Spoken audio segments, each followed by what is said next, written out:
જય જવાન જય કિસાન। ઘણા ખેડૂત મિત્રોને દૂધી ક્યારે વાવવી, દૂધીની સિઝન ક્યારે લેવી એ ઘણું કન્ફ્યુઝન હોય છે। જો તમારે ઠંડીની સિઝનમાં દૂધી લેવી હોય તો 15 ઓક્ટોબરથી 15 નવેમ્બર વચ્ચેનું વાવેતર તમારે કરવાનું।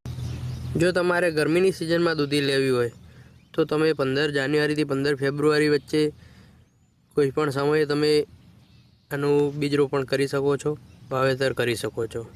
દૂધીમાં જો ચોમાસું सीजन लेवी होय तो तमे 15 जून थी 15 जुलाई वच्चे कोईपण समय वावेतर करी सको छो। दूधी ओછી खर्चाळ अने वधु उपजाऊ छे। दूधीमां कई बियारण लेशो? माइको 8 नंबरनुं बियारण तमे दूधीमां जरूर ट्राय करजो। दूधीमां बीजी शुं ट्रीटमेंट करवानी होय छे? दूधीमां M45 पाउडर अथवा साप पाउडरनो 15 થી 20 दिवसे तमे छंटकाव करशो तो दूधीमां कोईपण जातनो रोग के कोईपण फूग एनी असर करती नथी अने दूधी सारामां सारी उत्पादन आपे छे।